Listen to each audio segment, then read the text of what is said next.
What would you say is the economic drivers behind this town? I think the biggest thing with Northeast Ohio is the fact that it's such a affordable place to live.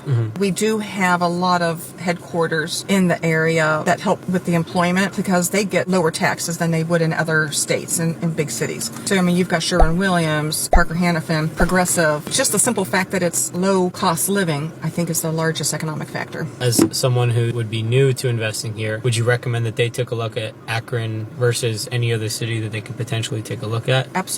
I have clients from California, Georgia, Vegas. I have one that's been calling me from Canada, too. They're all being told, and by their research, of realizing that this market is amazing for investors because it's low cost to get into the market, but yet you still have your income coming back in. That's the beauty about being here. This is a great place to be. Then you work with out-of-state investors, right? Like Absolutely. That's something you do all the time. You have contractors and property managers and I have people all you of can that in connect place. everyone. So really, if they get in touch with you, then they have everything they need to invest in Akron. Yes.